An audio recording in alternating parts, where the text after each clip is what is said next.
Hey everyone. Shall I sit down or shall I stand? What's better? Can you see me?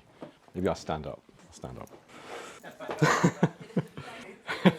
Thank you so much for coming. It's great to be here with you guys, and it's lovely to be able to speak in this amazing radical bookshop. It's the first time I've been here, so it's honestly quite exciting for me. I was just looking around.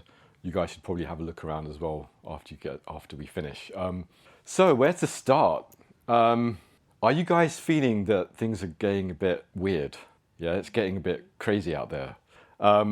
So when Elon Musk started doing his back-to-back Nazi salutes, it was, I mean, it's weird because it was shocking, really shocking, but actually I wasn't that surprised. And the reason I wasn't surprised is because this book had just come out, and one of the core themes of the book is that there is actually a network of actual Nazis who have been attempting to infiltrate and subvert democracy for about 100 years, actually. Which sounds a bit conspiratorial, but actually it's not. There are conspiracies and people who are conspiring, but it's very much about a system. So the book starts back 100 years back. It starts with a particular organization called the Pioneer Fund. And the Pioneer Fund was basically a Nazi foundation set up in America in the 1930s. And they were very close, actually, to Nazi eugenicists who were active in Germany. They were basically a bunch of Americans who were very inspired by this, and they wanted to essentially take some of the things that Nazis in Germany were talking about and bring them into America. So there was this weird kind of vicious circle that developed around that time, where you find that ideas that were being promoted in America, which were traditionally very anti-black, they were also anti-Semitic, but their concern was very much about controlling essentially the black population. And they were talking about, you know, sterilization laws and very harsh immigration laws. Of course, they had segregation. So what was weird about it was at that time, Nazi Germany, and it was, you know, emerging Nazi Germany, because in the early 30s, I think 1937 was the year when the Pioneer Fund was actually set up. So that was a few years before the Second World War. So Nazi Germany was just starting to take off in its ideas. And those guys were looking at what America was doing, and they were saying, that's really interesting. Look at these eugenics ideas, look at these sterilization laws. So then they implemented and they were inspired by some of these ideas. And in fact, Hitler in Mein Kampf actually refers to some of the things that America was doing as inspiration. And then it had a feedback effect. So when Nazi Germany kind of really became quite powerful, and there was obviously this industrial scale discrimination practices against many different types of people, whether you were Jewish or disabled or whatever it was, or Roma, so on and so forth. The Americans who were kind of pushing eugenics in the United States at the time, they then looked at Nazi Germany and they were saying, wow, look how they've implemented that. And you saw this happening in the Pioneer Fund, where they were then talking to actual Nazi eugenicists who were advising Hitler's government and saying, well, can we take some of your ideas and implement them here? And try to pass laws in Congress. And they were active through both the Democrat Party, but it's obviously especially the Republican Party, which is very receptive to some of these ideas. So the book kind of starts there, and it tells that story of how these ideas began to become quite mainstream. It was almost like at the time, you wouldn't have thought of these ideas as being fringe. They were seen as fairly normal. Then something obviously shifted, which is after the Second World War, Nazis were militarily defeated, and it wasn't fashionable to be a Nazi anymore. If you went around in America at that point and said, hey, I'm a Nazi, you might have got punched in the face or something. It wasn't like a cool thing to do. So this movement, this group that had kind of coalesced around the Pioneer Fund, they recognized that you could not now go around campaigning in the same way that they did before. So just a few years earlier, they were distributing Nazi propaganda videos in America openly and saying, look, this is what we stand for. After the Second World War, they couldn't do that. They changed tactic. So they focused very much on anti-black activism and anti-civil rights activism and focusing on defending segregationism and stuff like that. So the whole locus of activity shifted. And they began to then try to actively conceal the anti-Semitism. So that created an interesting new dynamic that I think has defined the way in which the far right has evolved since then. And there's been lots of different permutations. But that was one big structural shift, I think, that took place, where you had suddenly actual Nazis realizing that you can't go around openly identifying as a Nazi. In fact, you need to identify as an anti-Nazi. That's the world that we're in. So now we have to say we are against Nazis. And we are very much pro-Jewish. And that actually became a weird defining dynamic where you had people who were actually secretly sympathetic with anti-Semitism going around saying that we're not. Now, a couple of other key things happened that I want to kind of focus on in the talk, and then we can have like an open discussion about it. The first interesting thing that happened that I think is quite a milestone is the way in which the Pioneer Fund and characters around it then sought about trying to mainstream their ideas. One of the first things they did, which really accelerated, I think from around the 1960s to the 1980s, was they funded research at American universities. Because they thought, how do we legitimize these ideas? These were, let's not forget, these were ideas that were circulated and sponsored and believed by actual Nazis and used to justify horrendous crimes. As a coincidence, around the same time that we had the defeat of the Nazis, the scientific community had already been catching up with the fact that eugenics as a scientific approach just lacked credibility. There were too many issues with it, too many problems. You couldn't find genetic basis to say that there are different human races. There was one human race, and genetics couldn't explain variation amongst human beings, whether it was IQ or other types of things. Genetics certainly played a role in some of these things, but so did environmental factors. And there was room for debate there. And that became a consensus that just got stronger and stronger, not because anyone was forcing it, because that's where the science was pointing. So these guys needed to counter that. So they began working with certain departments at mainstream universities, and you can trace that, and the book kind of traces that history. And then it shows how parallel to that, they began working with mainstream institutions and politicians. So they started working with major Republican officials, people like Senator Jesse Helms, who was like a big figure in the anti-civil rights movement, also a major figure in the Republican Party at the time.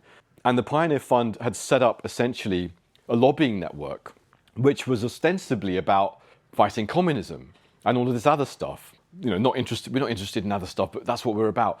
And so they began mobilizing through other kind of front groups in order to pursue their agenda. One of the kind of, I think the linchpins of this is an organization that you probably have heard of, Heritage Foundation. What's the big thing that the Heritage Foundation is known for today? Anything comes to mind? Project 2025, exactly.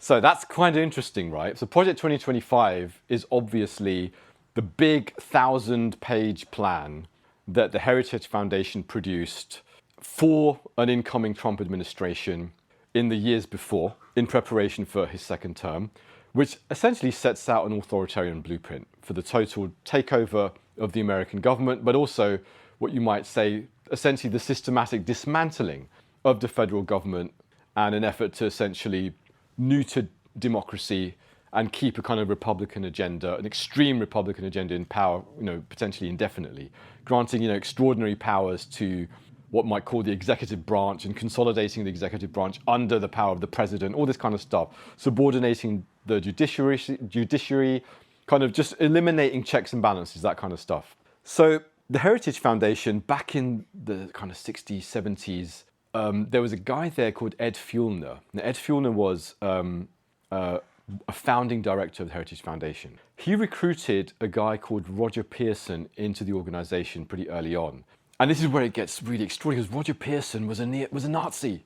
He was an avid, blatant Nazi. He was head of something called the Northern League, which was a hardcore white supremacist organization which had several actual Nazis as its members, people who were in the Nazi kind of regime. So this wasn't like just peripheral, this was like real, kind of a real thing. Roger Pearson received about £1 million over several years from the Pioneer Fund for his activities in kind of eugenics research and stuff like that. And he was also editor of the Pioneer Fund's main kind of pseudo-scientific journal called the Mankind Quarterly. So he was pretty embedded in that. So he was recruited into Heritage Foundation, and then he founded their, or helped set up their major journal called Policy Review, I think it was called. It was their major kind of policy journal. He sat on the board of that. He was integrated into various foreign policy committees. One of them was about Taiwan. He also set up something called the World Anti-Communist League. He wined and dined and mingled with national security officials in the American government, CIA officials, and so on and so forth. So he was integrated into the Heritage Foundation from very early on. And that gave an indication of the tone and the direction and the method that was being used. So what essentially the Pioneer Fund was doing was latching on to these mainstream organizations from the inside and using that to begin to launder their ideas. Anti-communism was one of them. And this was kind of interesting because it parallels something that happened during the Second World War and shortly after.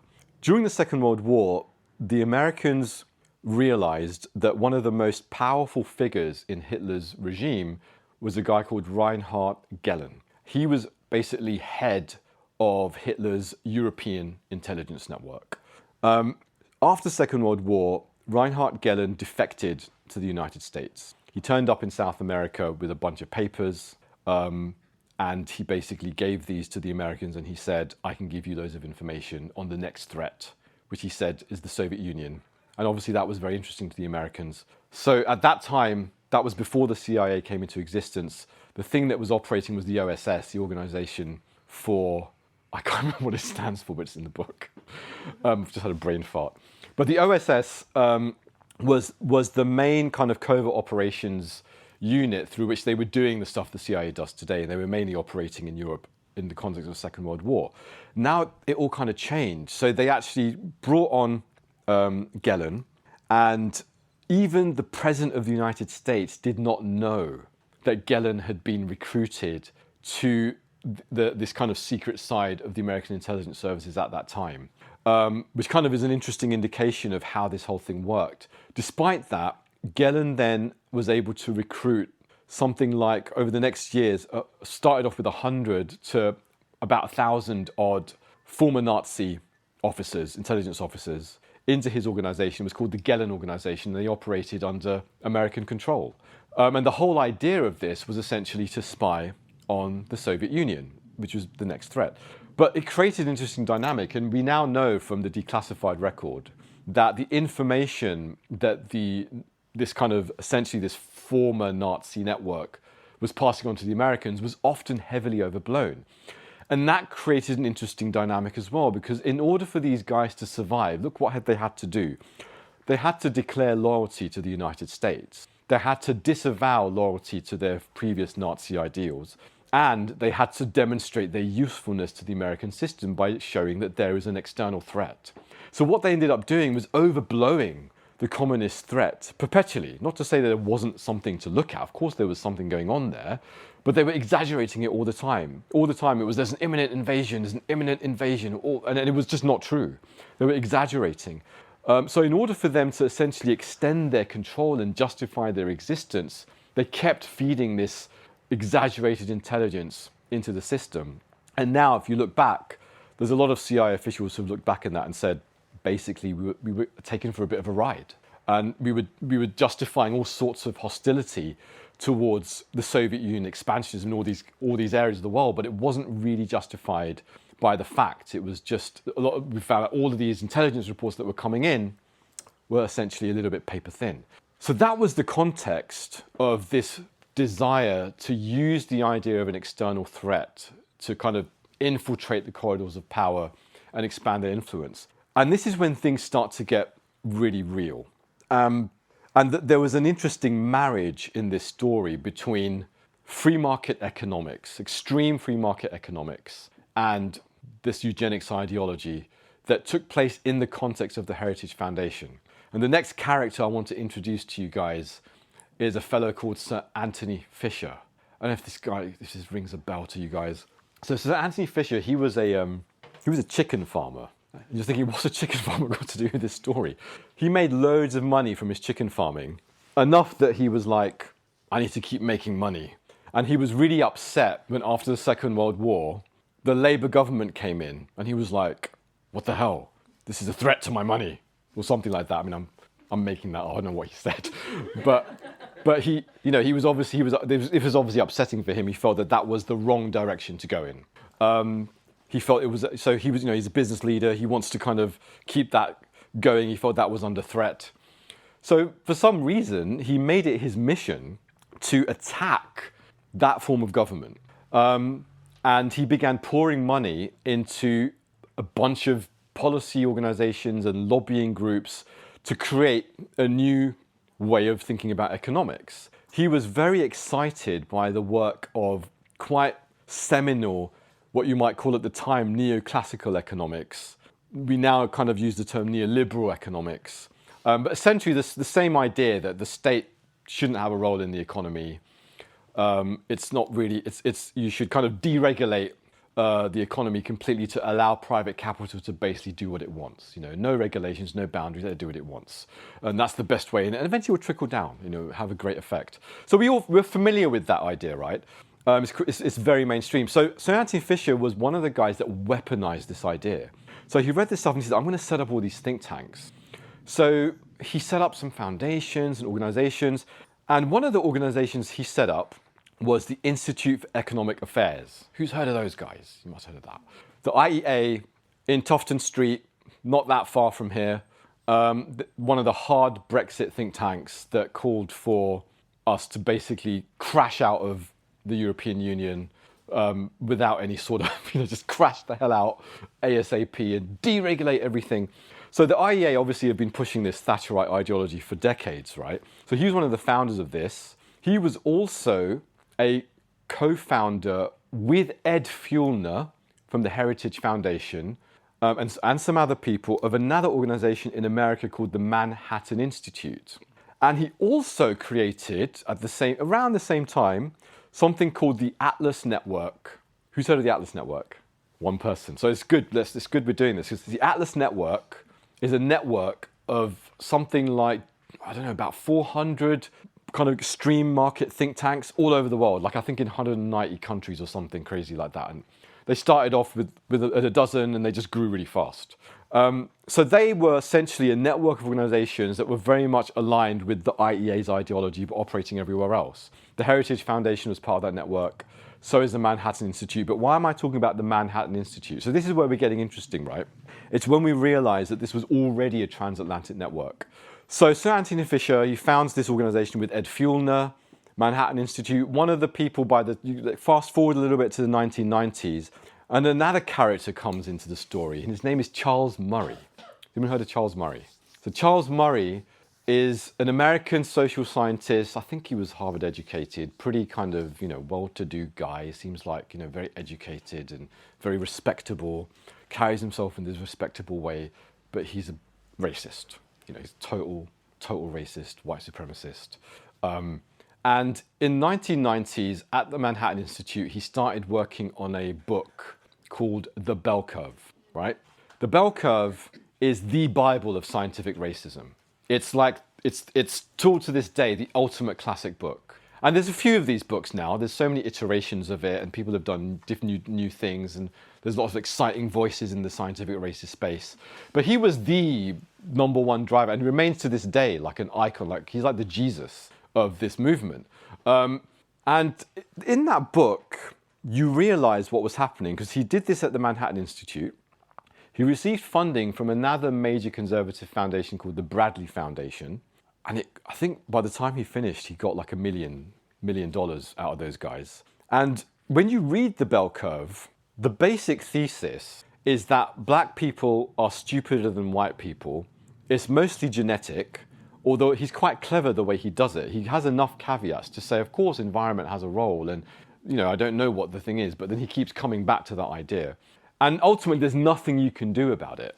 There's nothing you can do about this genetic divide, this cognitive stratification, they call it, between the races. black people at the bottom, white people at the top, and it's open for debate who's in between. But that is fixed. For some reason, they all agree on that.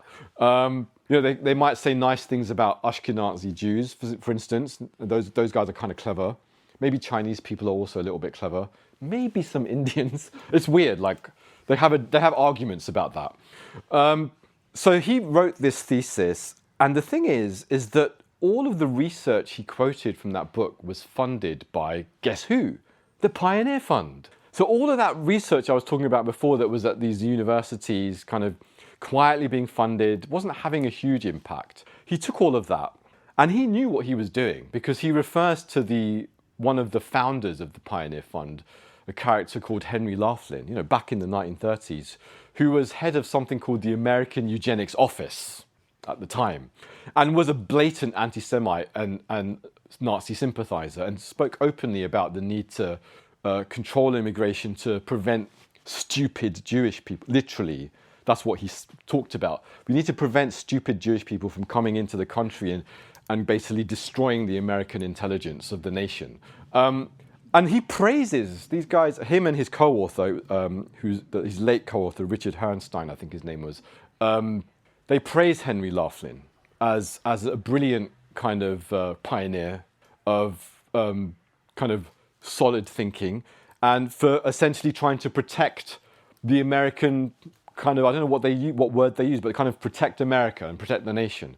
So that gave you an idea of what this strategy was basically to take what he knew was Nazi ideology, to repackage it and to excise the Nazi origins from visibility. So when you read the bell curve, you don't realize, when you're just reading it, that all of this stuff is just Nazi stuff. Like the Pioneer Fund and Mankind Quarterly. Like Mankind Quarterly, that journal was on the board. They had a Nazi eugenicist on the board who worked with Joseph Mengele, the Auschwitz Angel of Death SS officer who was experimenting on children. Like that's how deep this goes. It's not a joke. This is like really, really crazy, evil shit. So you're taking those kind of ideas and then saying, here's the great ideas, but just forget it, but there's no Nazis there's no Nazis here. So that was to me, it looks like a deliberate strategy that you're doing that. So what I then do in the book is I trace the influence and the impact of that. And I was shocked because I've been looking at these groups for 15 years. And I started working on bringing the work together, last year to work on the book. And I was shocked at the extent to which these ideas began to have impact in the mainstream. Like, it was unbelievable. I kind of had a sense of it before I started writing the book because I was writing stories about this. But the extent of the impact is astonishing.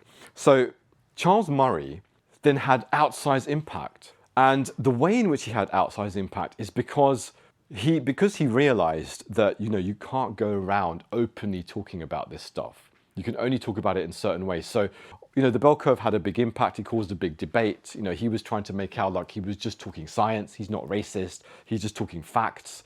It was very controversial. But then what he did is he really focused on some of the things that conservatives were very interested in, which was this idea that the welfare state is not a good thing, that the welfare state is a waste of money. And if you think about it, actually kind of, if you're a eugenicist and you think that society is cognitively stratified and everything is cognitively stratified and these group differences are entrenched and the society is the way it's structured because basically people are thick and they'll always be thick, and actually your way of dealing with it is controlling populations. So eugenics is about, it's the science of outbreeding those populations and kind of depopulating them, and containing them. That's what it's about, so that you can select for people who are supposedly inherently superior. If you believe that, then you're also going to think that what's the point in spending on people who are poor? What's the point in spending on people who are minorities? Why would you spend on them when they're already inherently inferior and they're never going to come out of that trap? Because the reason they're in that situation is not because of society, it's because of them. It's what they are, it's who they are. So that was they latched onto that interconnecting point and they just ran for it. So Bill Clinton in the 1990s was influenced by Charles Murray. He thanked Charles Murray and praised him and said, I'm really fascinated by his work on the welfare state and the need for welfare reform. And then his welfare reform bill, he admitted, was inspired by Charles Murray's advice. Charles Murray was flown over a couple of years later, I think it was 96, by Rupert Murdoch to London. He wrote a bunch of pieces for the Sunday Times. He then went and did some talks at the IEA, the Institute for Economic Affairs. He met Number 10, he met Treasury officials, he met Margaret Thatcher. When I found that out, I was like, what the hell is going on? How did an arch eugenicist and racist fascist meet Margaret Thatcher and influence her ideas? Why is no one talking about this? That's why I wrote the book. So, it's kind of insane, right? So this happened, and that's when you begin to see this kind of marriage between the extreme free market ideology and eugenics. So from there, it essentially metastasized, right? It started to infiltrate these ideas. And what they'd found through this experimentation with the likes of Charles Murray is the effectiveness of extrapolating ideas which are inspired and rooted in kind of scientific racism and eugenics, but excising that from visibility and focusing on the results. So the results are, when Charles Murray came and he wrote for the Sunday Times, he focused on the idea of the underclass. He stopped talking about race. He didn't speak about it as much.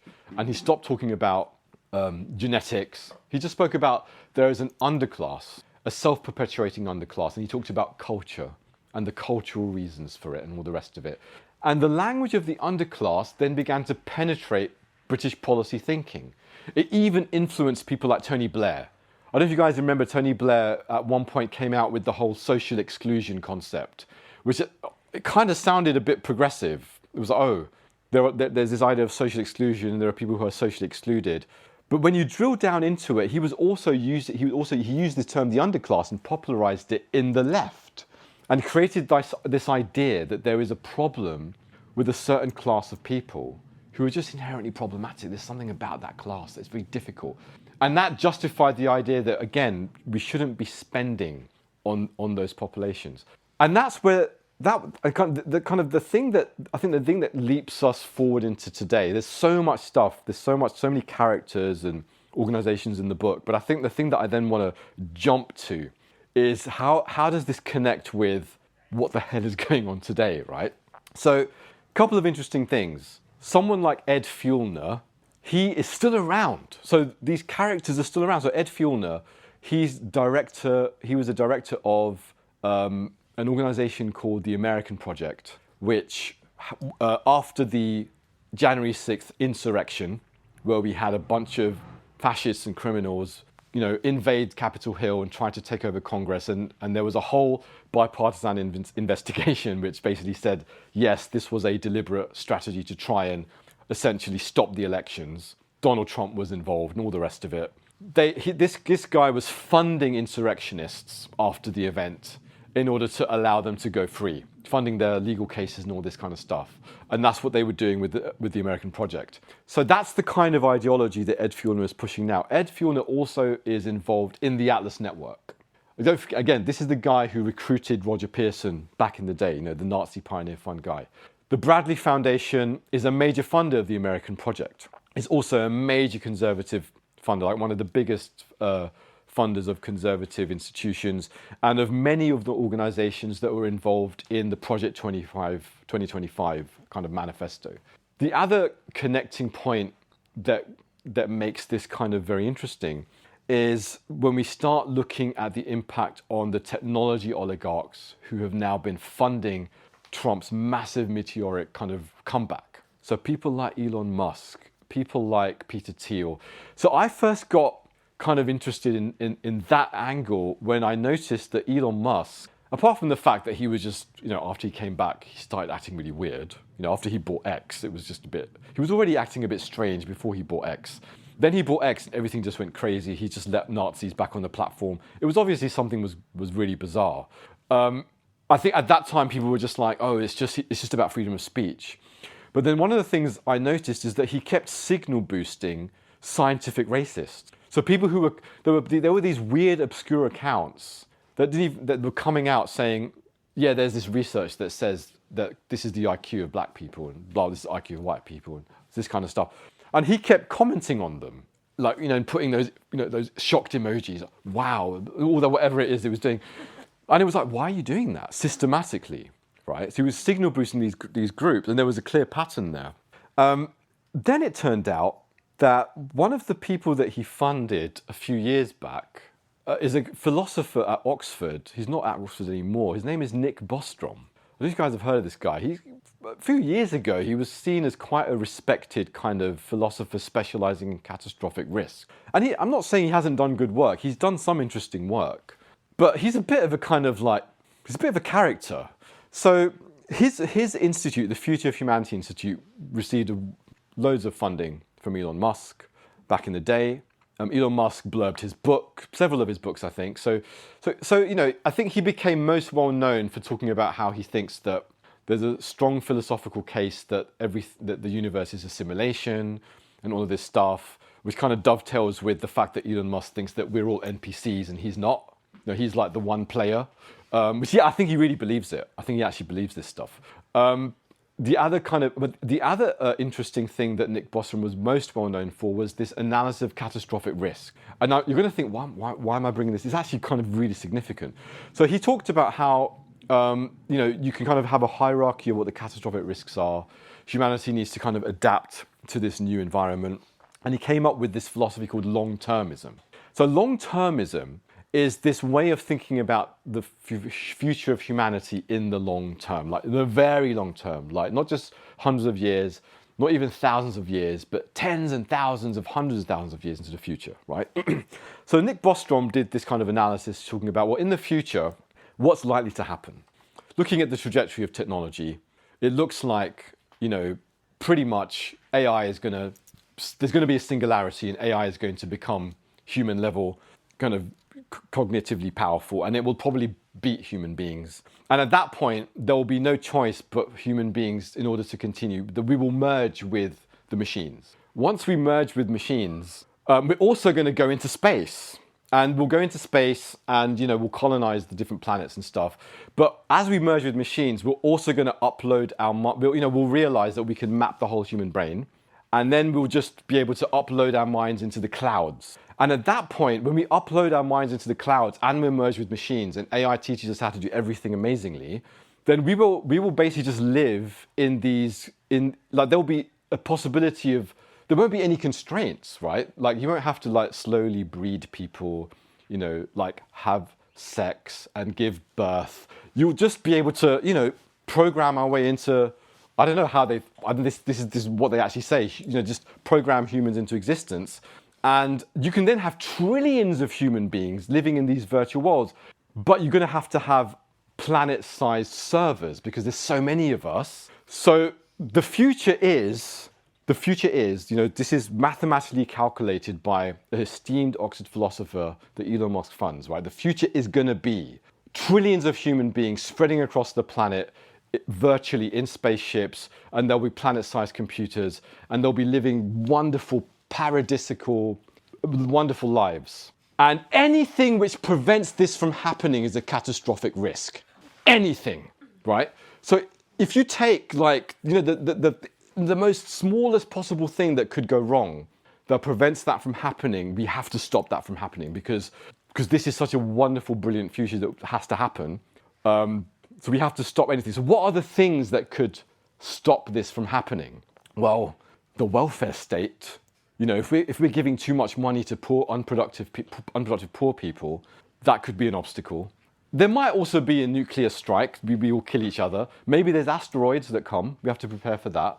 But also, maybe democracy could be a problem if it allows too many people to have a say. And so you kind of see the problem with this long-termist ideology. And I don't want to say that everyone in the long-termist movement believes the same thing. There's a framework of thinking about the future. They probably have disagreement. But Nick Bostrom did particularly put this forward point of view. But the dangerous problem is that it justifies theoretically anything. So what is necessary to make this future possible? Okay, we have to build rockets. We have to invest tons of money in building this infrastructure. We have to accelerate AI. We have to accelerate very specific technologies, and we have to make sure that there are no guardrails, right? So when people want to regulate us, forward-looking technologists who understand the future and want the best for humanity, we love humanity.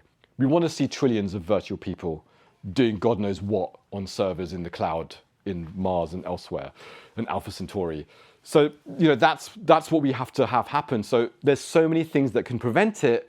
We can do anything to make sure that happens. So it's a very dangerous ideology. And people like Emile Torres, who's a former long-termist philosopher, have actually come out and spoken about how when they were in the movement and were actively doing research and working on this, they realized that there might be some interesting ideas in here, but the direction in which it was taken was very, very dangerous, because on the basis of what seems like moral, logical assumptions, you're suddenly unleashing the door to deeply immoral and dangerous actions by a few people. What's the connecting line with that crazy ideology that appears to have influenced many people in Silicon Valley? Nick Bostrom has, and his ideas, and the people around him, the long-termist movement, have influenced Peter Thiel, the founder of Planetary, also a major funder of the Republican Party and Trump, Elon Musk, Mark Andreessen, who is another technology investor, also invested in X and other things. So there's a whole network of these guys who have been influenced by this kind of thinking. So the funny thing is that just last year, Nick Bostrom was outed when it turned out that 20 years ago, or something like that, in a listserv, he'd written an email in a long-termist listserv, and he basically talked about scientific racism really openly. And he said, guys, there's a bit of an elephant in the room, which is, what are we going to do about this issue that, we're not allowed to talk about it, that black people are stupider than white people and there's a cognitive problem. And he actually used a racial slur, the N-word. And then he said it, and he said something like, I don't want to, I'm not saying that we should say it like this, but we should find a way to talk about it.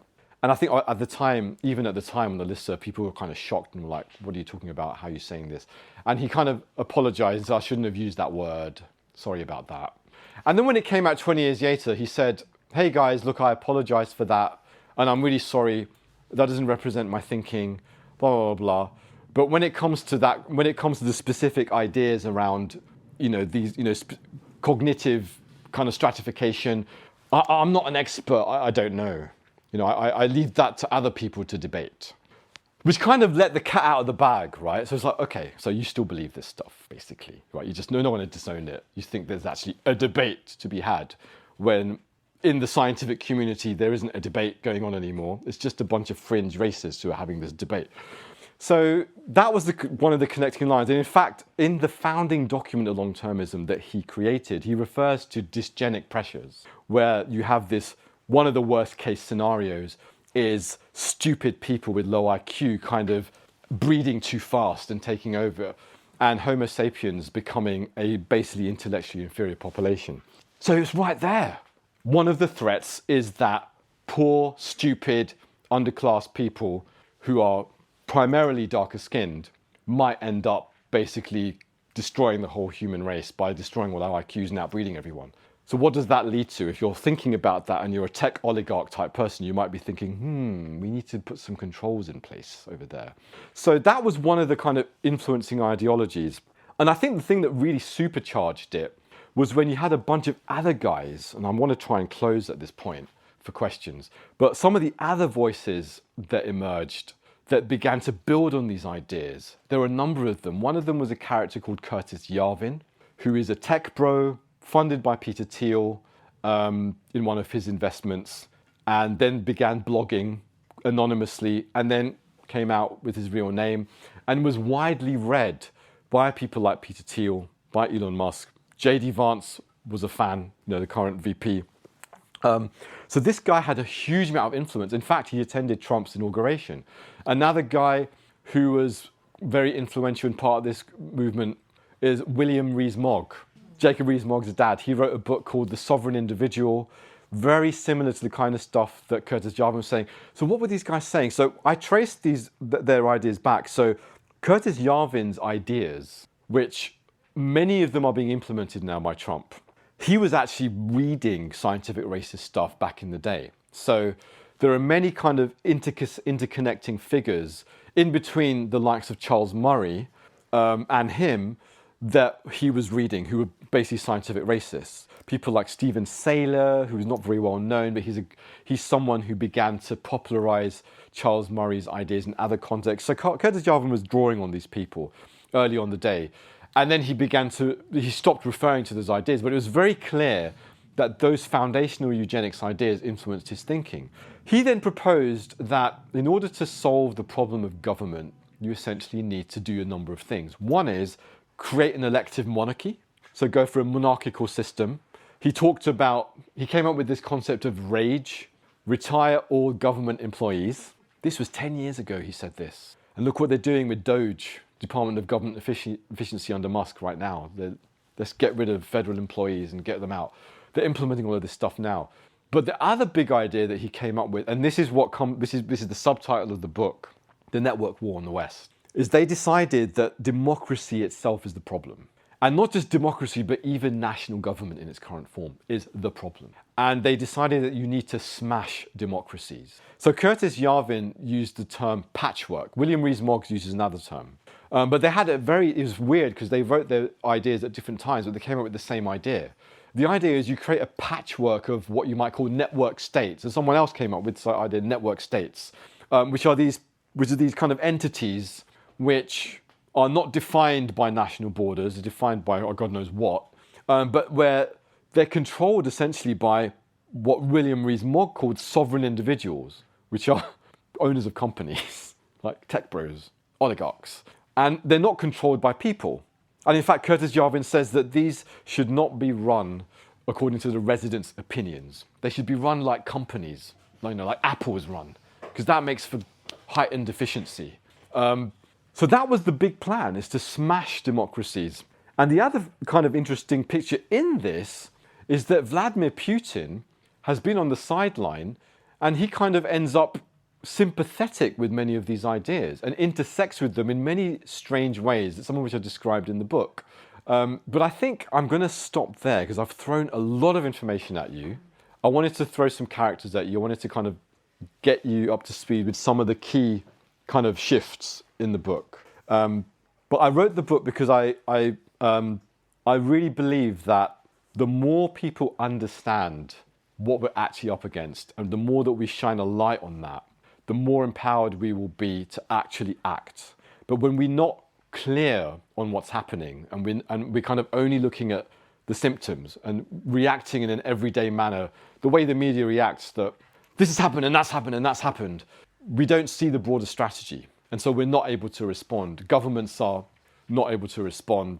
Publics are not able to respond. We're completely caught off balance. So I wrote it because I hope that it's a tool for citizens to get back up to speed with what's going on so that we can fight back and that we can recognize what's at stake and do everything we can to not just safeguard our democracies, but to improve them and enhance them so that we don't find ourselves in this situation ever again. Thank you very much.